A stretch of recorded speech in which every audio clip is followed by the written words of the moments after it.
عن ابی ثابت وقیل ابی سعد وقیل ابی ولید سہل بن حنیف وهو بدری رضی اللہ عنہ ان النبی صلی اللہ علیہ وآلہ وسلم قال ما سأل اللہ تعالی الشہادۃ بصدق بلغہ اللہ منازل الشہداء وإن مات على فراشہ رواہ مسلم۔ حضرت ابو ثابت یا ابو سعید یا ابو ولید سہل بن حنیف رضی اللہ تعالی عنہ جو کہ بدری صحابی ہیں، ان سے مروی ہے کہ حضور صلی اللہ تعالی علیہ وسلم نے ارشاد فرمایا، جو شخص سچے دل سے اللہ سے شہادت کا سوال کرے اللہ اسے شہداء کے مرتبے پر فائز فرمائے گا، اگرچہ وہ اپنے بستر پر ہی فوت ہو۔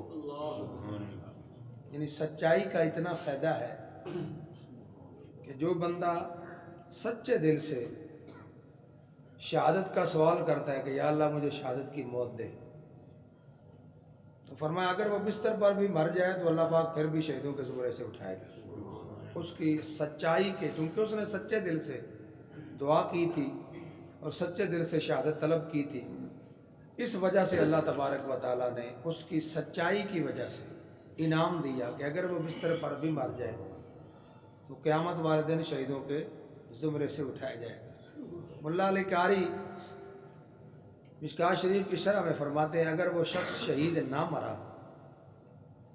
تو شہید کے حکم میں ہوگا اور اس کو شہید کا ثواب ملے گا۔ حضرت یحییٰ بن شرف نبی رحمۃ اللہ تعالی علیہ شرح مسلم میں فرماتے ہیں کہ اگر کوئی شخص سچے دل سے شہادت کا سوال کرے تو اللہ اسے شہید کا ثواب عطا فرما دیتا ہے، اگرچہ اس کا انتقال بستر پر ہی ہو۔ شہادت کا سوال کرنا مستحب ہے اور اس میں اچھی نیت ہونا بھی مستحب ہے، یعنی موت کا بندہ کی تمنا نہیں کر سکتا، شہادت بھی ایک طرح کی موت ہی ہے، لیکن اس کی تمنا کرنا مستحب ہے کہ یا اللہ موت تو نے دینی ہی دینی ہے لیکن شہید کر کے مارنا۔ اور شہید کا درجہ قرآن نے بیان فرمایا، صدیقوں کے بعد تیسرا درجہ شہید کا، وَمَن يُطِعِ اللَّهَ وَالرَّسُولَ فَأُولَٰئِكَ مَعَ الَّذِينَ أَنْعَمَ اللَّهُ عَلَيْهِم مِّنَ النَّبِيِّينَ وَالصِّدِّيقِينَ وَالشُّهَدَاءِ وَالصَّالِحِينَ۔ فرمایا جو اللہ اور اس کے رسول کا حکم مانے اسے ان کا ساتھ ملے گا، کن کا؟ نبیوں کا، صدیقوں کا، شہیدوں کا اور صالحین کا۔ یعنی ان چار طبقے، یہ جو چار طبقے یہ ہیں، یہ کامیاب طبقہ ہے، یہ مکمل طبقہ ہے، جنتی طبقہ ہے۔ اب چاروں میں سے اگر کسی کو ایک نصیب ہو جائے، ایک کا ساتھ بھی، تو بندہ کامیاب ہوگا۔ مثال کے طور پہ رسول اللہ صلی اللہ علیہ وسلم نے ارشاد فرمایا کچھ بندے ہوں گے قیامت والے دن نبی بھی رش کریں گے، نبی بھی ان پر رش کریں گے۔ صحابہ نے پوچھا یا رسول اللہ علیہ وسلم کون لوگ ہوں گے؟ فرمایا جو طلب علم رکھنے والے لوگ، جو علم سیکھنے سکھانے والے لوگ ہیں، ان پر نبی بھی رش کریں گے۔ تو جو بندہ علم سکھائے، نیکی کرے، اس کو آگے پھیلائے، اس کا بہت بڑا مرتبہ ہے۔ ایک حدیث میں رسول صلی اللہ علیہ وسلم نے فرمایا کہ ان کے اور نبیوں کے درمیان صرف نبوت کا فرق ہوگا، صرف نبوت کا فرق ہوگا۔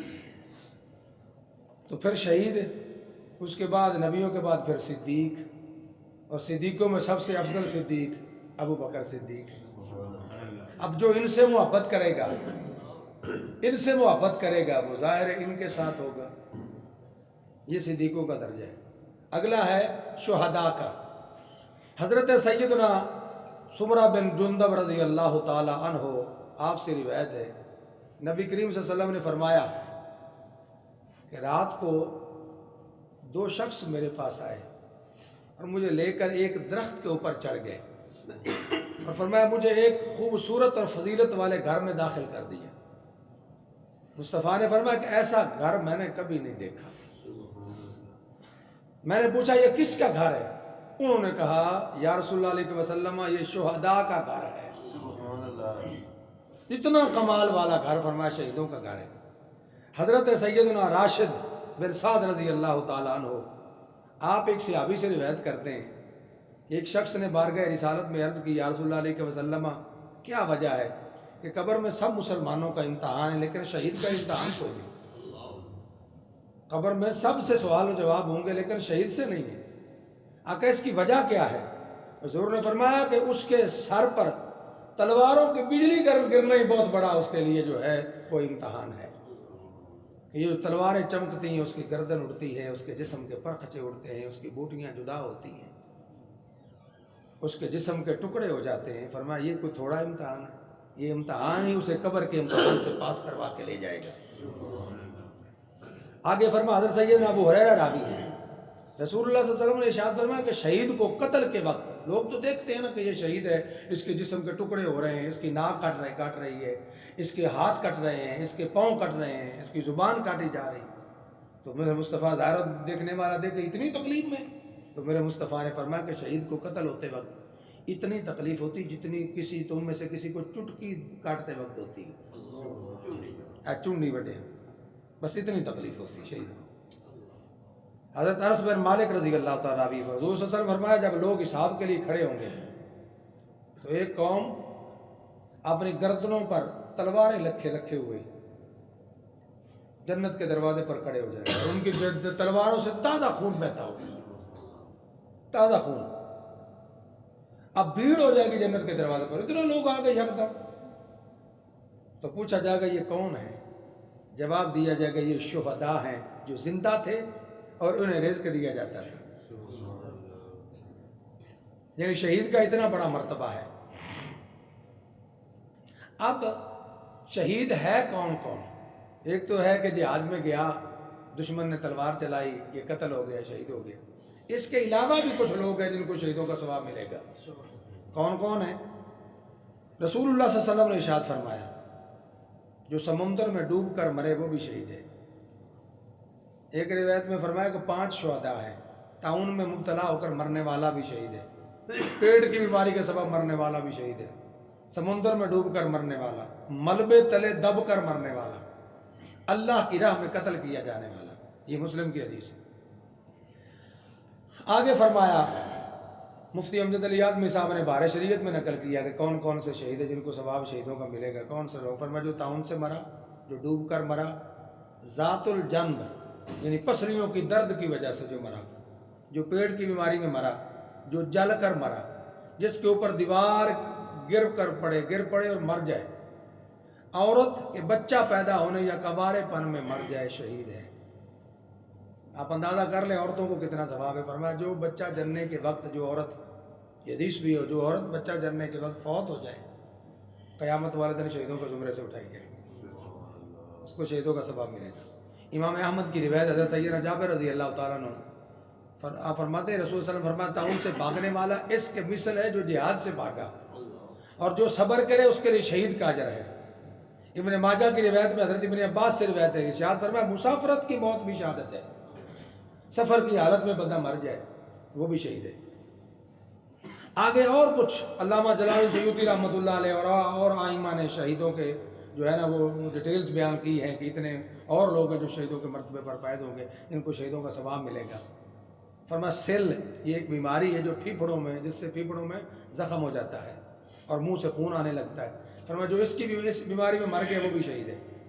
سواری سے گر کر مرا یا مرگی سے مرا، بخار میں مرا وہ بھی شہید، مال یا جان یا اہل یعنی کسی حق کے بچانے میں قتل کیا گیا، وہ مال بچانا، اس کا مال تھا گھر کا، حلال کا مال رکھا ہوا تھا، ڈاکو آئے وہ بچانے کے لیے بیچارہ اس نے جھگڑا کیا، ان کو پکڑا، انہوں نے اسے قتل کر دیا، تو یہ بھی شہید ہے۔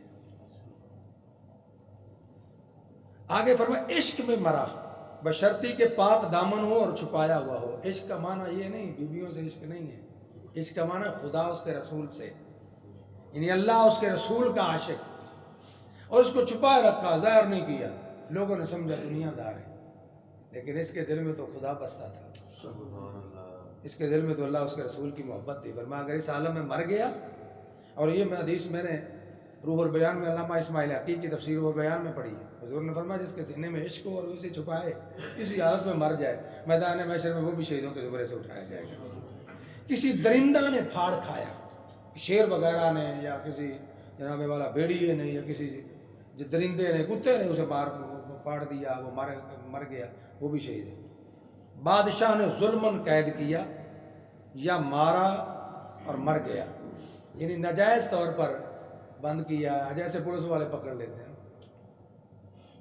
پکڑ کر بندہ بیچارہ مظلوم ہوتا ہے، اسے مار مار کے مار دیتے ہیں، یہ ظلم نہیں ہے، انہوں نے نہیں مرنا۔ تو اگر یہ اس طریقے سے ہو مظلوم اور انہوں نے مارا اور مر گیا تو یہ بھی شہید ہے۔ کسی موذی جانور کے کاٹنے سے مرا، یعنی سانپ وغیرہ نے بچھو وغیرہ نے ڈس لیا اور یہ مر گیا، یہ بھی شہید ہے۔ علم دین کی طلب میں مرا، مؤذن کے طلب ثواب کے لیے اذان کہتا، جو اللہ کی رضا کے لیے اذان کہتا، اب وہ اگر مر جائے تو یہ بھی شہیدوں کے زمرے میں آئے گا۔ تاجر راست گو، یعنی تاجر تجارت کرنے والا سچ بولتا ہو، جھوٹ سے اپنا جناب دکانداری نہ چلائے، سچ سے اپنا کاروبار کرے، اگر یہ مر جائے تو یہ بھی شہید ہے۔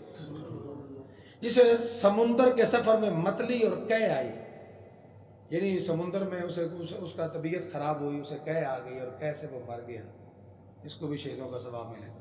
جو اپنے بال بچوں کے لیے سعی کرے، یعنی کوشش کرے، ان میں امر الہی قائم کرے اور انہیں حلال کھلائے، وہ بھی شہیدوں کے زمرے سے اٹھایا جائے گا۔ جو ہر روز 25 بار یہ پڑھے اللہم بارک لی فی الموت وفیما بعد الموت، جو چاشت کی نماز پڑھے اور ہر مہینے میں 3 روزے رکھے اور وطر کو سفر و حضر میں کہیں ترک نہ کرے، یہ بھی شہید ہے۔ فساد امت کے وقت سنت پر عمل کرنے والا، اس کے لیے 100 شہید کا ثواب ہے، یعنی جو اب دور جا رہا ہے اس میں اگر ایک بندہ سنت کو، حضور کی مردہ سنت کو زندہ کرتا ہے، حضور کی سنت پر عمل پیرا ہوتا ہے، اس کو 100 شہیدوں کا ثواب ملے گا۔ جو مرض میں لا الہ الا انت سبحانک انی کنت من الظالمین 40 بار کہے اور اسی مرض میں مر جائے اور اچھا ہو گیا ہو تو اس کی مغفرت ہو جائے گی۔ کفار سے مقابلہ کے لیے سرحد پر گھوڑا باندھنے والا، جو ہر رات میں سورہ یاسین شریف پڑھے، جو نبی صلی اللہ علیہ وسلم جو بات حارت سویا اور مر گیا، یعنی وضو کر کے سو گیا، جب سویا کرو تو وضو کر کے سویا کرو، آپ کے سانس بھی نیکیوں میں لکھے جتنے سانس لو گے، تو اگر اسی حالت میں بندہ فوت ہو جائے تو وہ بھی شہیدوں کے زمرے سے اٹھایا جائے گا۔ جو نبی صلی اللہ علیہ وسلم پر 100 بار درود پڑھے، جو سچے دل سے سوال کرے کہ اللہ کی راہ میں قتل کیا جاؤں، یعنی دعا کرے یا اللہ میں شہید ہو جاؤں، جو جمعہ کے دن مرے، جو صبح کو اعوذ باللہ السمیع العلیم من الشیطان الرجیم پڑھ کر سورہ حشر کی پچھلی 3 آیتیں پڑھے، هو اللہ الذی لا الہ الا هو عالم الغیب والشہادۃ والرحمن الرحیم، هو اللہ الذی لا الہ الا هو الملک القدوس السلام المؤمن المہیمن العزیز الجبار المتکبر سبحان اللہ عما یشرکون، هو اللہ الخالق البارئ المصور له الاسماء الحسنى یسبح له ما فی السماوات والارض وهو العزیز الحکیم۔ یہ 3 آیتیں سورہ حشر کی، فرمایا پہلے اعوذ باللہ پڑھے، پھر 3 بار یہ سورہ حشر کی پچھلی 3 آیتیں پڑھے، اللہ تبارک و تعالیٰ 70,000 فرشتے مقرر فرمائے گا کہ اس کے لیے شام تک استغفار کرے، اور اگر اس دن میں مرا تو شہید مرا، اور جو شام کو کہے تو صبح تک کے لیے یہی بات ہے۔ جو شام کو یہ پڑھتا ہے اگر رات میں مر گیا تو شہید مرا، صبح پڑھتا ہے تو شام تک اگر مر گیا تو شہید مرا، کتنا سا کام ہے یار، 3 آیتیں زبانیں یاد کر لو اور پڑھتے رہا کرو، موجے نہیں۔ تو تھوڑی تھوڑی چیزیں جو جن کو ہم سمجھتے ہی نہیں ہیں، کچھ نہیں سمجھتے، ہم سمجھتے ہیں کہ شاید یہ کون سا بڑا کام ہے، اور اس میں ڈھیروں ثواب ہے۔ اللہ تبارک و تعالی ہمیں سچے دل سے شہادت کے طالب رہنے کی توفیق عطا فرمائے۔